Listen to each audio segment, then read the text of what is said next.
Recording in progress. That's what I need to hear. So, hello, everyone. This is Lynn Hamilton, your lead instructor over at Samson Properties, along with my little Cardinal, because if you know, you know.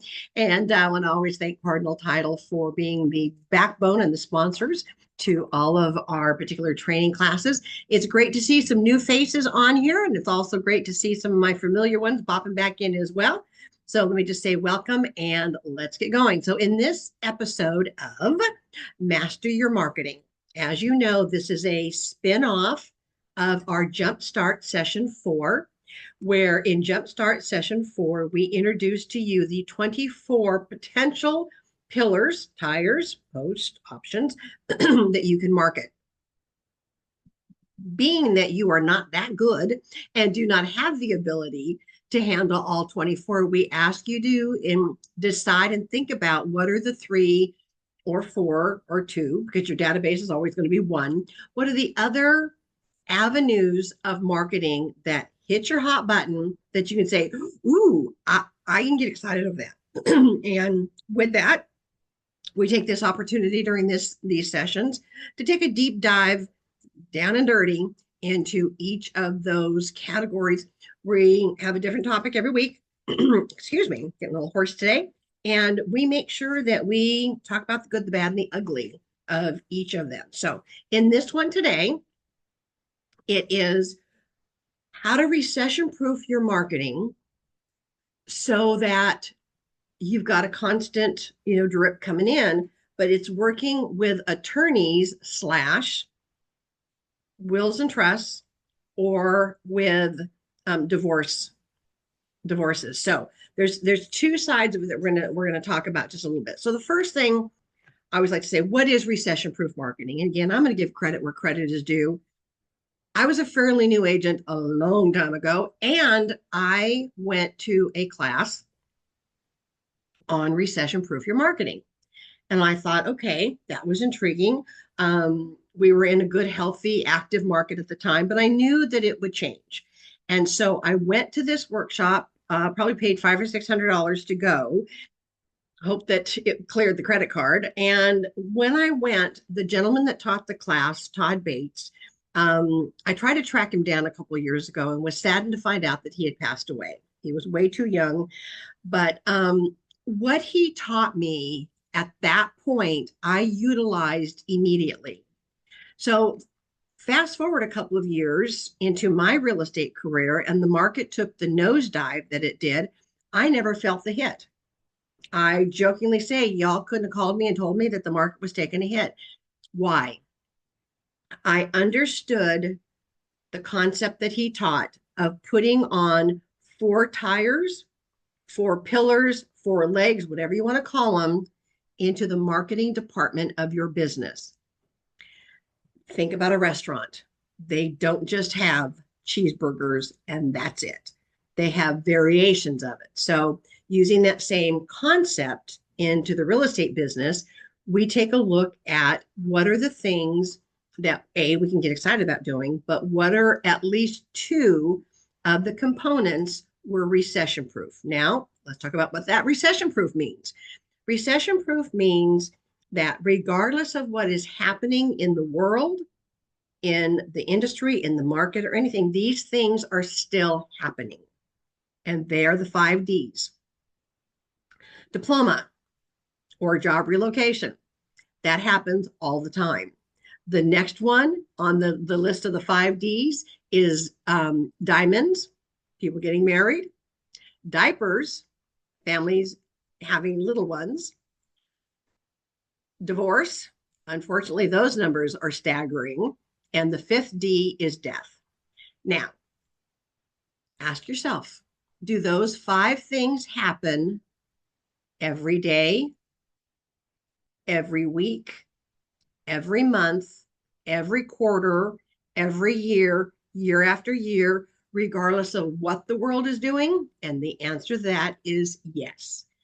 So, based off that teaching and that concept, I took my marketing department. My sphere of influence was one tire. I added two more, which was working with brides and death and divorce. aligned that with working with an attorney. And then I ended up adding my other pillar out was first time home buyers because it fed from my bridal component, it fed right into that. So that's how I had mine structured. And during the time that the market shifted and made its little adjustments, as it always does, I never felt the hit. I just kept plugging along, which jokingly was good because I had a daughter in college and I was paying for her college. And so I wanted to make sure that my business sustained and maintained even in a shifting market. And so what Todd had taught me was absolutely 100% accurate. And I was always boggled with why and how others didn't know it either. So now that I'm able to be in a teaching role and have been for many, many years, this is one of the greatest things that I love bringing to the table for agents. If I can teach you to understand you're in the business of marketing yourself and advertising yourself, you will sustain in any shift of any market. So let's take a deep dive into these two. So first one is the estate liquidation. Now, we are not going to be talking about the contracts because again, we've got 5 or 6 states here, including the state of confusion. So I do not ever go into specifics regarding details of how your state contracts are worded or presented. That is something that you absolutely need to get the guidance of your broker from if this is an avenue that you're going to go down. All right. That being said, I can show you how to market it. So when it comes to estate liquidation, there are several components there. What I would do is my first step would be deciding that this is something you want to do. I also like to warn you ahead of time that this is not always for the faint at heart or the spineless and weak-kneed, because occasionally, not all the time, but occasionally you get in the middle of a family argument and you got to step up and be bold and in their face for a moment. Now, when you are normally as charming and charismatic as I am, kidding, when you have to put that tone on with someone, man, it gets their attention. So, and I'm going to give you the examples of how that has unfolded. We have some handouts already available for you. And one of them is the Estate Liquidators Companion for Personal Representative and the ever popular Guide to Find Hidden Family Treasures entitled Where Did Grandma Hide It? Now, this is about a 22-page handout, and we've already done the work. I have built this out over several years. We will make this available to you. In fact, I think it's going to be on my learning trails. The beauty of this is you can customize it to your whim. There are certain things on here you do not want to change or adjust. The biggest one is the disclaimer at the bottom of the top page that says this information is drawn from my personal and professional experience. It is not intended to be legal advice. If legal direction is needed, please contact your attorney of choice, and know that each state may have its own legal rules and regulations. Because you are not giving legal advice, you are not giving accounting advice, you're not giving tax advice, you're giving advice on what are we going to do with all the stuff in the house that needs to be disposed of in order for it to be listed. Okay. The first thing that you do not ever want to do, because I will track you down and bop you upside the head, is, and I had this happen to me one time and it literally broke my heart. So I was working with an attorney, and Margaret had introduced me to a client that she had who was the executor trustee appointed by in the will and the trust. And it was the friend of the woman who had just passed away. Now, the woman who had passed away had been her lifelong friend since they were kids. She actually lived in Michigan. the lady that passed away was in San Diego. Her husband and her had been in the house for 40, 50 years. So they had stuff, and more stuff. The neighbor had a friend who was a real estate agent come over and met with the executor trustee and walked in. And the first thing she said was, "When are you cleaning up this shit so I can get ready to list the house?" Now, this woman was grieving the loss of her friend, and that was probably not the best thing to have ever said. Interestingly enough, she would never tell me who that agent was because I was livid when I found out about it. Okay. So she had that experience. And then through the attorney, Margaret, she had me come in and we met. And so we're chatting. And she asked me, "When do you need to list the property?" And I looked at her and said, "When you're ready. There's a lot that I need to walk you through because, we need to figure out, what's here and what needs to go where. I know that you're from out of town, so we need to coordinate with your travel schedule as well. And then when we're ready, then we'll list it." Well, she started to cry. And I thought, oh my God, what did I say? What did I say wrong? And she kind of, pulled herself together. And then she proceeded to tell me about the agent that had come by that morning and what that other agent had to say. Then I find out that the day went from that to going to the funeral. And from the funeral, she came back to the house, had a little bit of time, and then I came in that evening. Now, I did not know that I was coming in right after the funeral, or I may have pushed it off to the next day if she wanted to, but that was her day. So when I said, "We'll list it when you're ready," I need to walk you through a lot of things. We'll take care of everything first, and then we'll list, when you're ready. That was what brought her to tears. And when she told me what that other agent said, I'm sure the look on my face um, was the reason she didn't ever tell me who that other agent was. I'm just guessing on that one. But the fact that if you're going to be doing this, you're going to be dealing with people who are on an emotional roller coaster ride. So you need to be understanding and compassionate of that as well. Okay. So what we've done with this liquidators companion is we have a letter to the executor trustee, that are often at a loss. They don't even know where to start.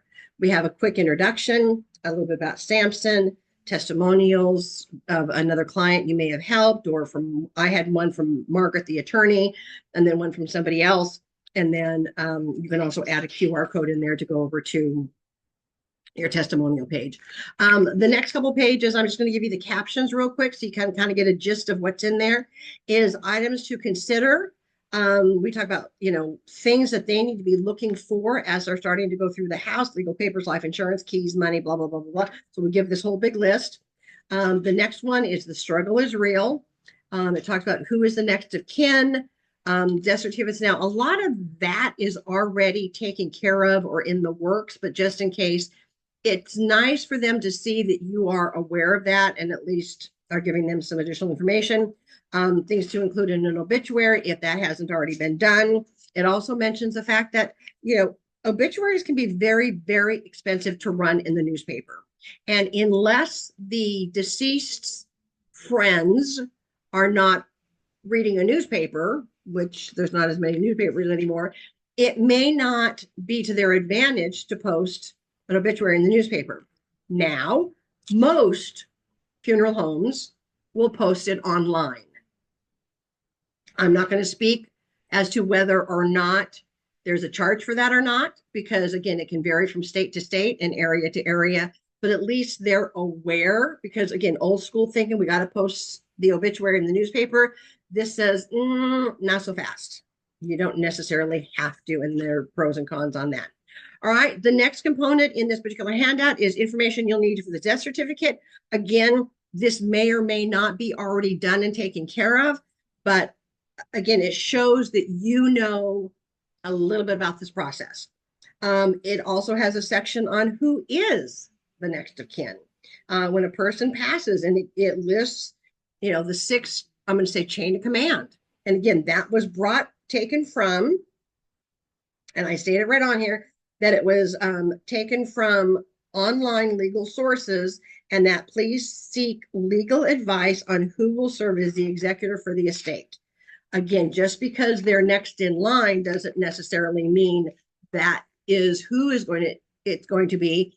If there is already a will that designates who the executor trustee is going to be, then that takes priority over even the next of kin. So again, when you're dealing with this, there is always, I'm going to say always, an if, and, or but that can alter the end result. Okay. We have a page in here as well about common terms that may be helpful. Anything from TOD, POD, POA. Again, a lot of times they will hear these terms and not know what they are. And again, I've got my disclaimer on here that these are basic terms that has been pulled from a legal site. To please double check any legalities. I am not giving legal advice, but they need to understand what a TOD is, transfer on death, a POD, paid on death, POA, power of attorney. The biggest challenge, or the biggest thing you need to remember when it comes to dealing with someone who says, well, I had the power of attorney. The power of attorney dies when the person dies. And that is a biggie. We often hear back, well, I was the power of attorney. Yeah, but that's only when they're alive. As soon as the person passes, that document becomes null and void. It is over. Okay. So that's one of those, we didn't know that moments. Okay. The next thing we talk about is a CMA versus an appraisal. Again, oftentimes, if there is an estate that needs to be liquidated out, there needs to be a CMA or an estimation of value done at the date of, around the date of the death. It may be 6 months or a year, or in some cases, a couple years later. It's not what the current value is that they need to know. They need to know what was the estimated value at the time of death. That is where the lawyer or the courts will give some additional advice as well. The biggest bonus that this handout provides is tips on proper disposal. We talk about medication. We talk about what else is on here, and where to look for stuff that's hidden away, at where potentially other money or assets may be, and where to look and how to find them. Everything from unused gift cards. There was someone that found a whole bunch of unused gift cards that tallied up to several $100 because the person had bought the gift cards to use as gifts down the road or as thank yous down the road and never dispensed them out. They were all together. And there were several $100 of gift cards. So again, we list all this stuff down for you. Even as far as the winning lottery ticket. Other things, again, it goes on with things that they need to kind of be aware of, where they need to look, places they need to check, where to start. That's always a good one. What are the 4 basic tiers for belongings to be disposed of? We give the 4 of, it can either go to an auction house or consignment shop. It can go out at a yard sale. It can be donated to a local thrift store or pet center, or it could be disposed of through recycling or trash. And again, we don't know if it's a 50-cent vase or a $500 vase.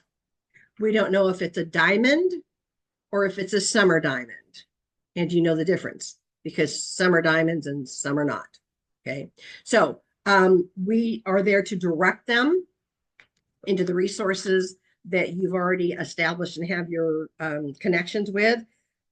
Keys is another big thing. They're going to find keys all over the place, closed purses, and then where to look for hidden money and hidden treasures. Now, when you have the opportunity to listen in full to the Recession Proof Your Marketing training video that we've already done, I share a couple of additional stories in there.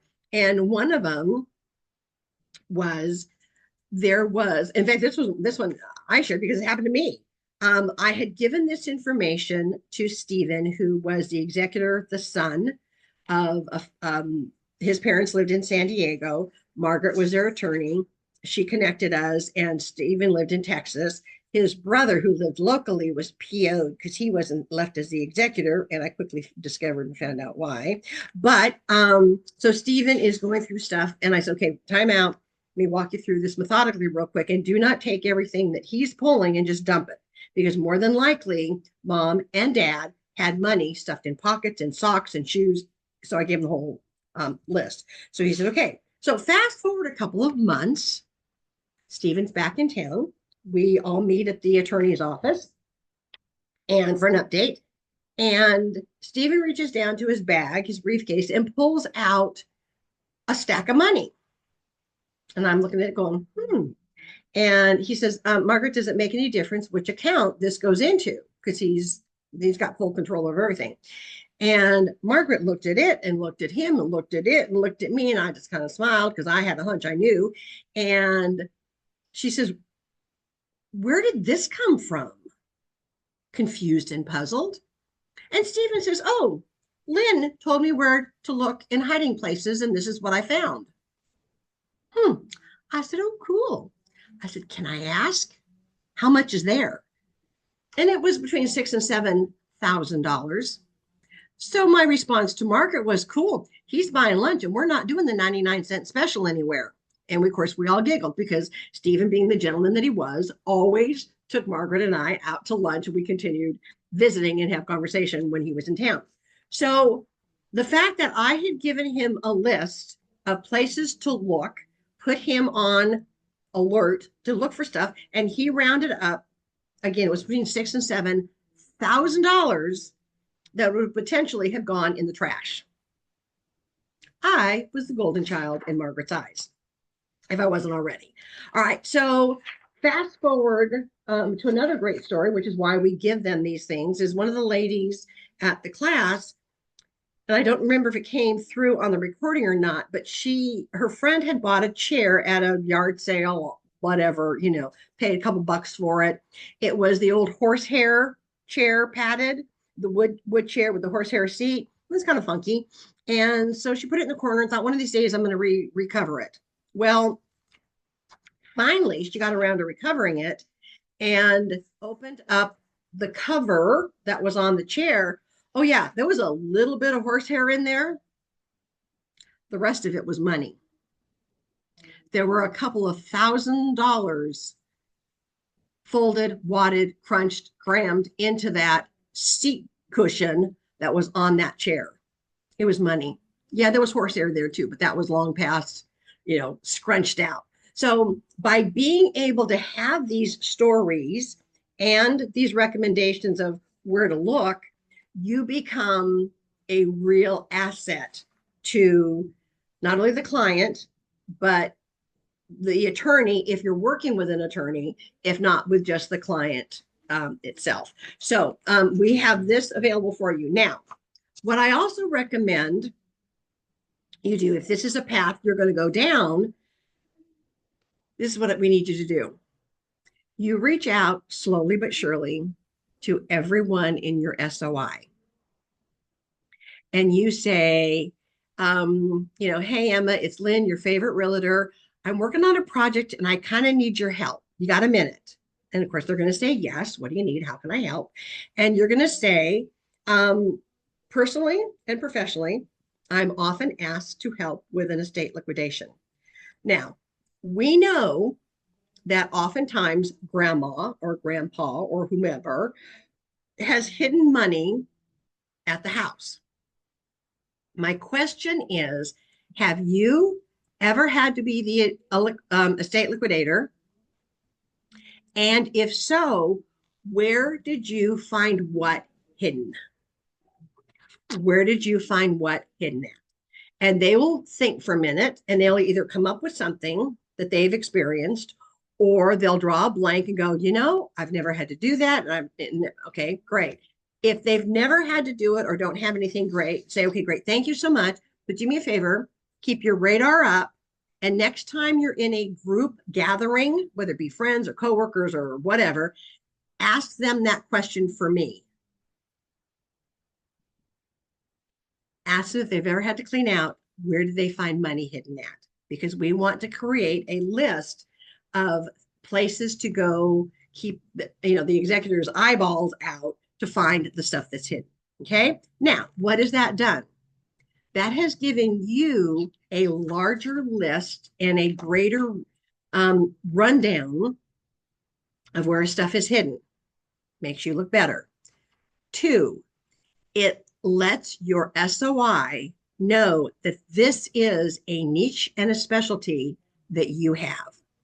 Because I'm going to guess at some point in time, they are going to know someone who has passed away, and there may need to have the need for liquidation and or liquidation of the house as well. So by coming at them that way with, hey, I'm working on a project, I need your help. I often serve as, the real estate advisor for estate liquidation.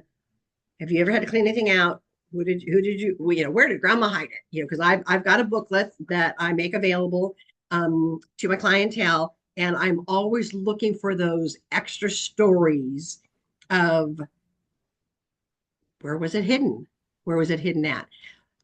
Again, that drops that little nugget on them that says, hey, this is a specialty that I have. So the next time, you're not saying it, but this is what they're hearing. Next time they know of someone who's got to go through this, you're more likely to be top of mind to say, hey, you know what? My real estate agent, my friend, whatever they want to refer to you as, this is a specialty they have. Let me connect you to, and maybe they can help. That's what you're looking for. And that's how you do it, gently and carefully and compassionately as well. So there you go. All right. So that is one way to utilize this and to build out that niche within your real estate business. Because again, you probably can't find anybody who has not had someone in their family, their extended family, and their circle of friends who's not had someone pass away within the last year. Odds are against it. But if they know that this is a niche you've got, and again, once you hit them, come back to them in 6 months with an email. I just want to thank everyone for giving me their ideas of where grandma hid it. I'm continuing to build out that resource. I love helping those that are in that awkward position of needing to liquidate an estate and or sell the property. So I'm continuing to add to my list. So remember, if you've got any additional stories of where grandma hid it, please let me know. I'd love to add it to my resources. That's that sweet little reminder that that is a specialty you have and a niche that you have. There's that old saying, they will support that in which they've helped to create. They're helping you create this specialty in this niche. They now know that that's one of your specialties, and they're more likely to think of you when that time comes. Okay. This is available through me right now. If you need it, just send me a quick email, L. Hamilton. Kevin, can you drop it in the chat box for me? L. Hamilton at samsonproperties.net. Thank you, Kevin. Appreciate you. And I'll be happy to send it back over to you. Okay. Now, part 2. This one, which you get sent both of them. It's entitled, Are Your Wishes Known? You get this in a Word document. If you want to recreate it in Canva, if you want to recreate it in another platform, you are certainly welcome to do so. But let me walk through this one with you and tell you how this is able to be used as well. So here again, awkward conversation with people of Are Your Wishes Known? Now, let me ask you a question. If you have gone through Jumpstart Session 1, which I hope that you all have, You know that one of the first things we introduce you to is the best mission statement, hands down, that you can run with. I'm cleaning up here at the office because we're getting ready to go through some renovations. And so our other side's being torn up. And I thought, well, everybody's moving and cleaning it out. Let me clean up some of my files and folders as well.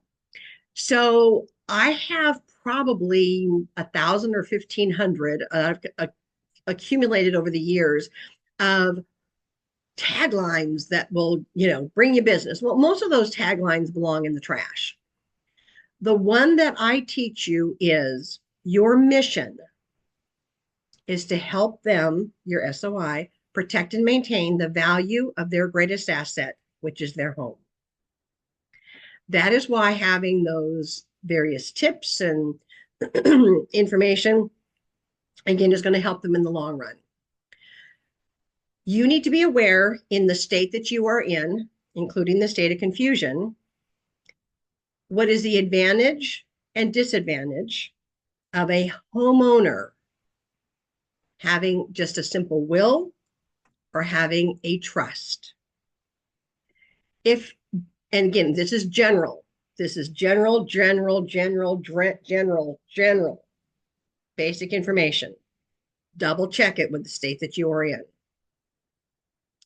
If it is a husband and wife, if one of them passes, again, there's a lot of variables there, but the general assumption is the surviving spouse is heir to the stuff, the house, everything. But again, there's a lot of variables there. The house held a title, blah, blah, blah, blah, blah, blah, blah, blah. Okay. If there is a simple will, that's fine. But if they're a homeowner and it's not in a trust, in most states, it has to go through probate. Now, you need to do your research on the state that you are in. If it needs to go through probate, how long does that take? And how much money does it cost? Because it may be the kids receiving it, but if it's not in a trust, it's got to go through probate. Probate can run weeks or months. It can run thousands of dollars. And looking back over my shoulder many, many years ago, after my dad passed, my mom was wanting to leave me the property. We talked to the attorney, and it was better because it's going from parent to child that to be put in a trust, because if not, I would have had to have it go through probate, which would have been about $10,000 to $12,000 to take the estate through probate. But and I think it was less than 2,000. This was several years ago, but you get the ratio of dollars. For about 2,000, we were able to put it in a trust. So when mom died, it rolled right over to me. It was all set, signed, sealed, and delivered. So here we go back. Would you rather, as a real estate professional, continue to guide your homeowners with information that's going to help protect their property? Or would you rather have the family or the siblings look at you one day and go, excuse me, you knew this and you never told me to seek legal advice on whether a will was sufficient or whether a trust would be needed? Now X, Y, and Z money has got to come out of my pocket or out of the estate's pocket. What service did you provide them? Okay. They'll get cranky when they find out. So this is where when you are able to have this awkward conversation to say, hey, as a homeowner, I know this is an awkward conversation to have, but my mission is to help you protect and maintain the value of your greatest asset, which is your home and your estate. I cannot, and I am not giving you legal advice, but I would strongly recommend that you talk to an attorney to find out the pros and cons of a will versus a trust. There you go. All right. So you've kind of done your due diligence just a little bit. Now, I will tell you, there are some agents that work heavily in the 55 and older communities and age brackets. Just like we teach you how to do a home buyer's workshop, we also teach you and can teach you how to do a senior someday seller workshop. And what this particular agent or agents have done is when they do that class, whether it be Zoom or whether it be in person, they invite an attorney who specializes in wills and trusts to come in and give about a 15-20 minute pros and cons of a simple will versus a trust, who needs one, why, and it's coming from the attorney. But it's also part of the packet that they give out at that time.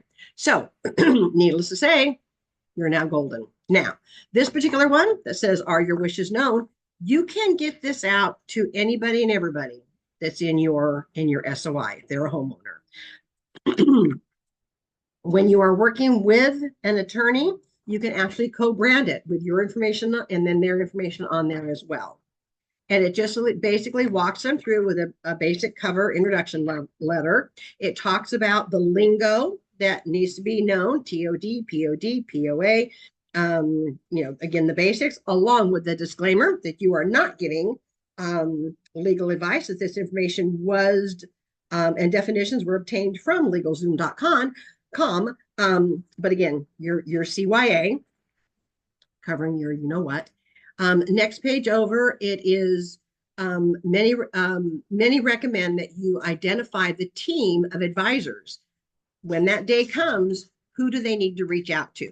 Obviously, it would be you as their real estate professional, but who does their taxes?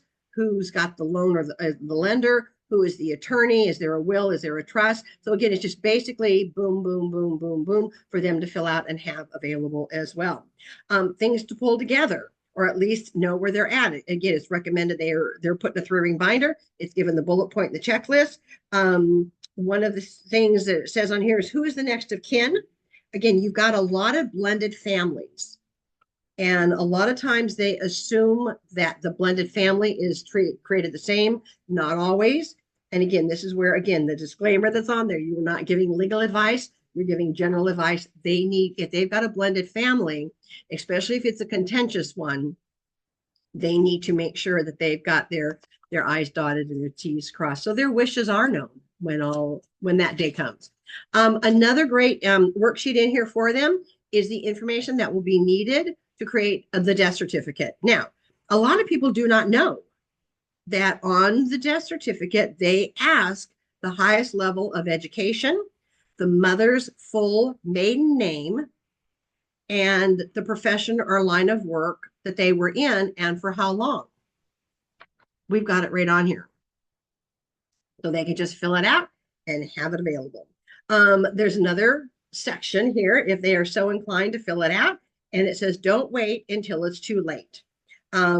Is there a preferred funeral home? Is there any music or flowers or speakers or poems or songs or singers that you would want to have included? Again, they can fill it out. They cannot fill it out. It's for them to keep. And then the next to last page is passwords. Okay. Most of the time when something happens, nobody knows how to get into their stuff. So they can fill this out as well. And then the last page is for notes. This can go to anybody that says basically, are your wishes known? And this is a great gift that you can get to any and all of your homeowners or anybody else there can have it in their own personal files just in case, because that day is going to come. Let's face it, it's going to come. We just don't know when and what the circumstances around it are going to be. And so often a family is ripped apart when that day happens and nobody was prepared because, well, they said they wanted to have this done. Well, no, they told me they wanted this done. Well, and then the family feud starts. So again, a great tool that you as an agent can have and make available. And this can be, for all I care, a download on your website, or you can just, email them a link for it. What they do with it is their choice. But if they've got it and they've got it in their file, I'm going to lay you odds. They're going to tell a family member they've got it. and your information is branded on here. So more than likely, you will get the call when that day comes. And again, help the family with whatever they're going through so that if the property does need to be sold, you are there to do it. Okay. All right. Now, there is also, we've got some, letters and some other resources for you. Let's talk for a minute about if you're wanting to work in alignment with an attorney, what do you do and how do you do it? So the first thing is we would recommend that you make a list of the attorneys in your footprint that handle wills and trusts. Now, you can do a list of attorneys that do criminal law, because guess what? Sometimes that dude that just got arrested does own a house. And if he's going to prison, that house needs to be sold because that attorney wants to get paid, and that's where it's going to come from. So don't overlook that component. Just kind of keep that one in mind. Now, let's go back to the attorneys that do wills and trusts. When you reach out to your SOI and say, hey, I'm working on a project, I need your help. I'm just curious if you ever had to liquidate down for somebody, where they hide stuff. I'm trying to add to my booklet of information, and you have that conversation, chit chatty, whatever. And then you go, by the way, do you by chance know of an attorney that you would recommend that does wills and trusts that I can introduce myself to? There you go. They may go, oh yeah, my sister-in-law is an attorney, does wills and trusts. Who knew? Now you've got a little bit more of an open door to be able to get in. What you are wanting to do when it comes to the attorneys is you do not go to them and beg that you're broke, you have nothing on your plate, and you need a transaction, you want stuff given to you because you're too lazy to do anything else. That is not the approach you want to go with. What you are looking for, Kevin, quit laughing. What you want to look for is someone that you can build a reciprocal referral relationship with. Because if they do wills and trusts, you know people that are alive and that have a home, and more than likely do not have a will or trust. You want to be able to recommend and refer them over here to the attorney. But in the same token, what would be nice if the attorney who has wills and trusts done, if a property that needs to be sold that you are top of mind, they will refer to you. That is a reciprocal referral relationship. All you need is a couple of those, and they will drip clients to you when the need comes up. Now, again, it must be reciprocal. You're going to refer over to them. They better in return refer to you. Now, keep in mind, and I hear this all the time and have to laugh. Well, I reached out to a couple of attorneys and I didn't hear back from them. Big deal. Probably they're in the middle of the messiest, most complicated estate, family arguing, half siblings surfacing out of under a rock. The one that was supposed to have been the executor is now in jail. And I mean, they may be in the middle of the most complicated, messiest transaction of their career. You, at that point, are not priority. So if they don't get back to you, don't worry about it. Wait a month and you tap, tap, tap again. And then you wait a month and tap, tap, tap again. I will tell you, there is an agent that we taught this to several months ago that's up in our, I'm going to say the Bowie footprint area up there. He had been trying to get in touch with this one attorney for over 6 months. They were too busy. They couldn't hit it, back and forth, back and forth, back and forth. Finally, she finished out a case that was driving her to drink, got it settled. He happened to touch back and she says, I'm glad you followed back up with, yes, I would love to meet with you, but I just needed to get that file off my desk. So now I'm open to hearing what you've got. And he went in, I'm looking for a reciprocal referral relationship because you do wills and trusts. I know people that have homes, and I'm going to bet you, $5. Most of them don't. So I want to be able to educate them via you on why it's important to have that in place. And in return, the day is going to come that you're going to have someone who is passed. Their family needs to have someone to help liquidate out. And I just want to be that go-to source. But again, I'm looking for a reciprocal referral relationship. Got her attention, and it's proceeding forward. Okay. So that's why I say this sometimes takes someone with a little backbone and a little tenacity to gently and calmly keep going. So what we do is we have a handout for you that will walk you through, including letters or an email that you can send out to the attorney. Know that you may have to do follow-up and follow-up and follow-up until you're almost blue in the face, but it will eventually pay off. You are not their number one priority at this particular moment in time. Don't take it personal. It's all good.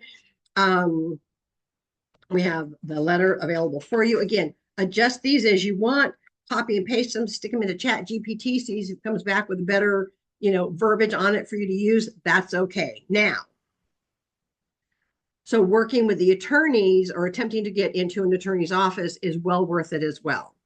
Let me give you a suggestion of some other places that you need to develop out a relationship with.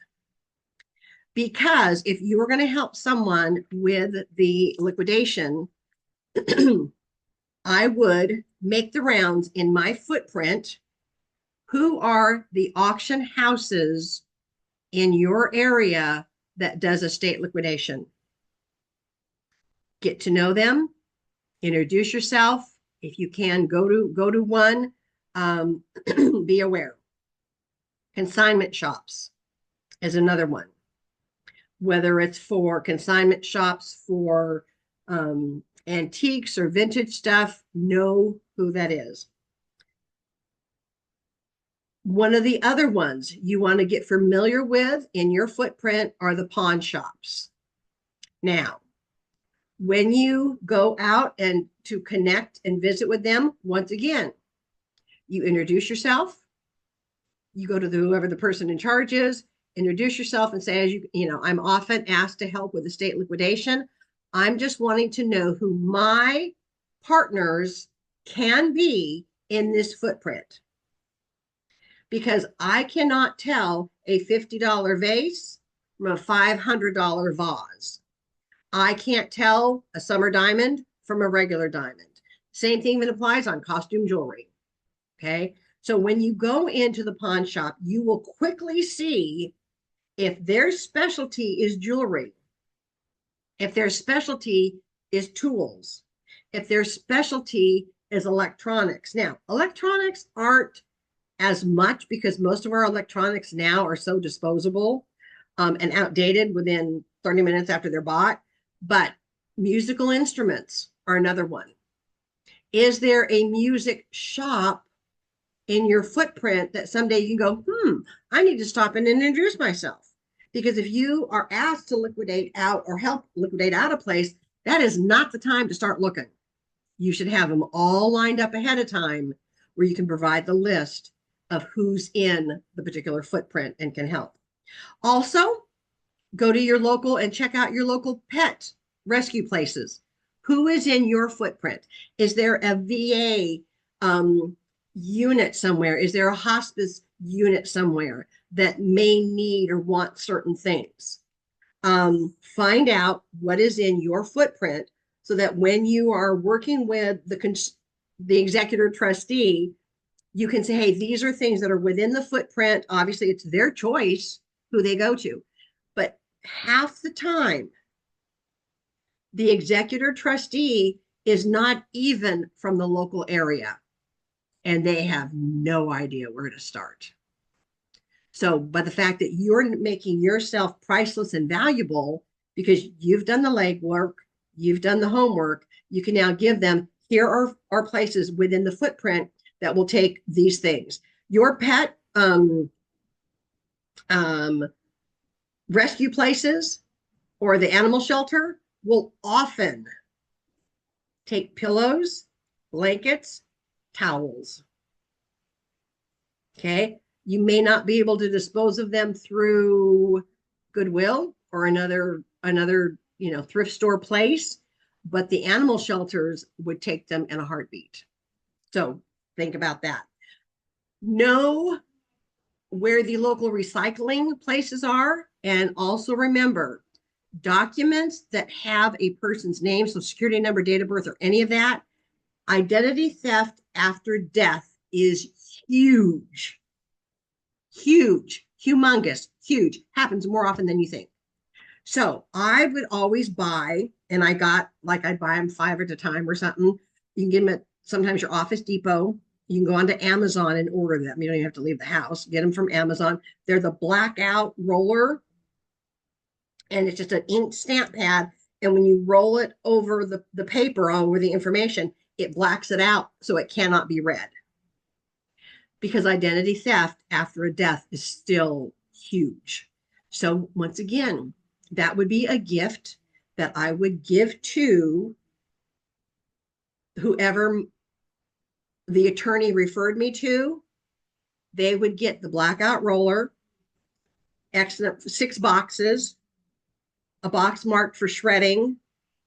Find out if at your office you're able to take a small amount of documents and put them into the document shredder within your title company.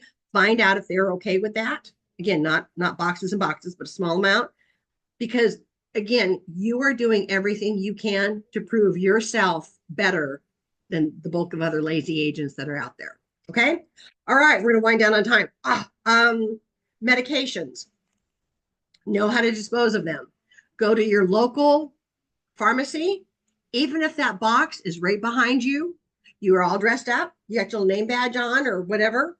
You walk up and say, hey, I'm crazy question. I got the crazy question for the day. I hope I win. I work with often families that are needing to do liquidation after a death. I'm wanting to have my resources listed down for them.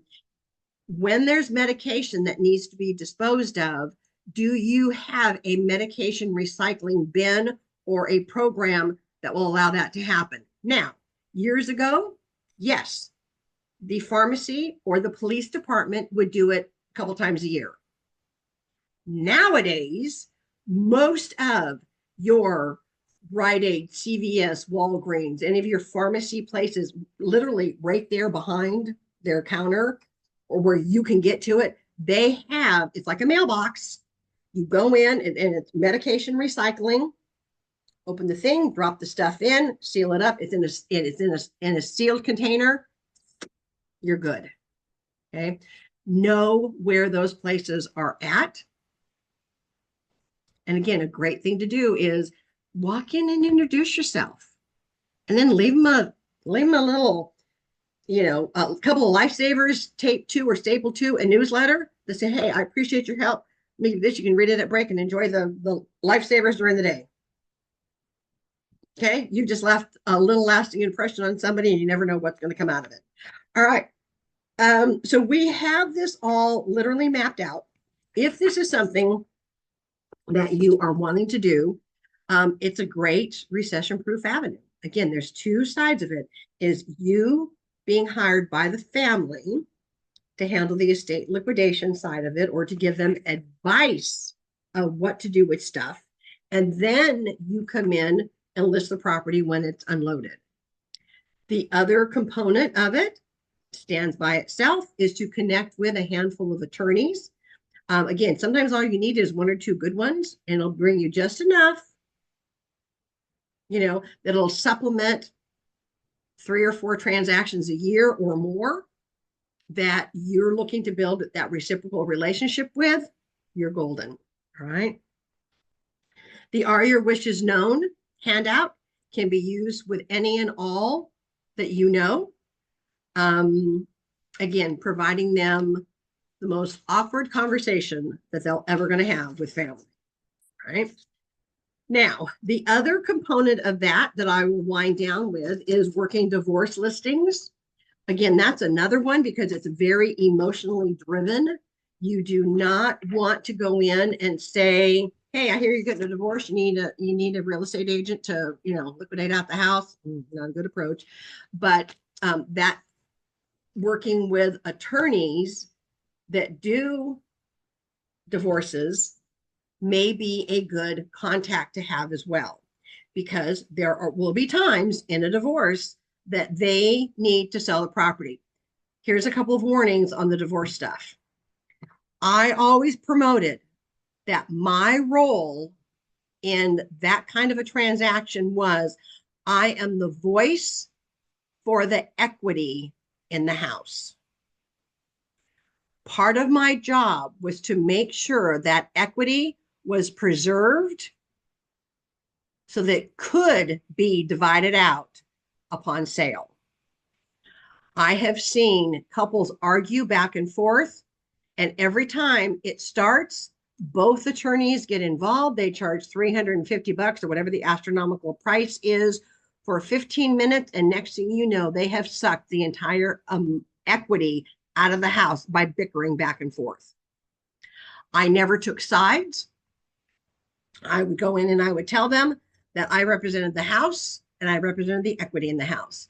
I did not play he said, she said, because if it goes into he said, she said, I charge $500 an hour for counseling, and that's not my job.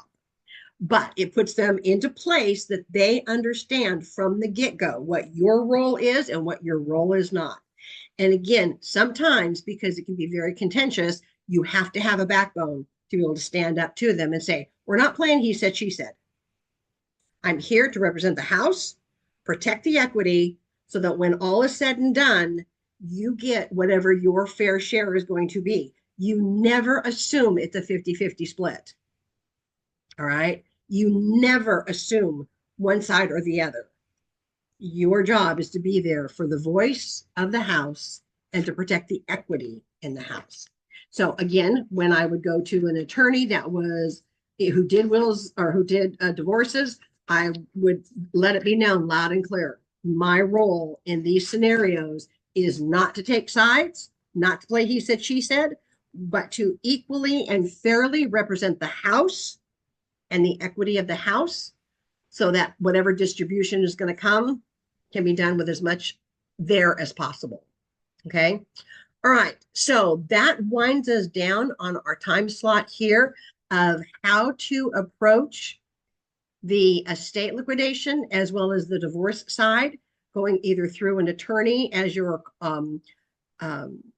reciprocal referral partner, or going directly and dealing with families directly.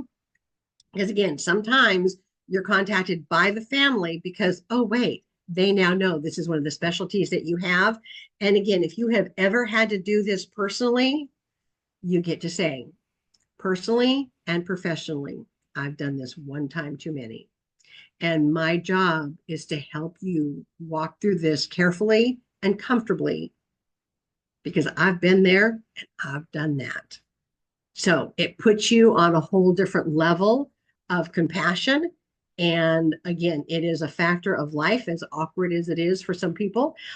If you are squeamish about walking into a house where someone has passed away, this may not be your best pillar to build out.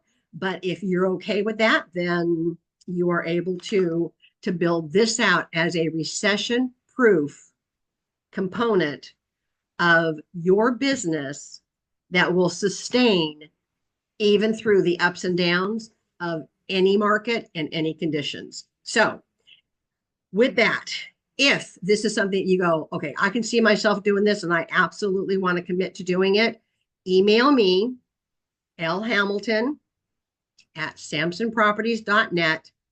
Ask for the 2 handouts regarding estate liquidation. I will send you everything I've got, and you can customize it to your heart's content and build it out from there and be ready to go build out that component. Okay. All right. Any last minute questions before we sign off? Let me go over the chat box real quick and make sure I haven't missed anything over there. Yes, BOA terminates with the death. You bet. And a lot of people do not know that. A lot of people do not know that. Email me. We got that. We got that. Awesome class. Thank you. Thank you. Quick question. Where can we replay the class? This has been recorded. So I will be downloading it and posting it on my website under I'll put back the listen and learn page, and it'll be there for you by tomorrow. Okay. All right. And then the other one that you can listen to as well, which you can get from Samson University, is the how to recession proof your marketing. So log into Cardinal Nest, go to Samson University, type in recession proof marketing, and it should pop up for you. If you have a problem, let me know, because I got the magic wand and I can make sure you get what you need. Okay. All right. Thank you so much, everyone. I hope this has been helpful. I hope this has been kind of ooh, I didn't know that moment. And again, it's a great resource, but it takes a special, compassionate business person to handle it as well, because it's not always a bed of roses. Okay. Mwah. Go be wonderful. Go be awesome. Go take care of your clients. Be Thank that you, wow Lynn. factor for them, and be the Uncola. See you Monday. I Bye. will look forward Take to it. care. All right. Have a great weekend. I'll see everyone Monday at 10:30 for Boost. Bye. Have a good one. Bye. Thank you all. Okay.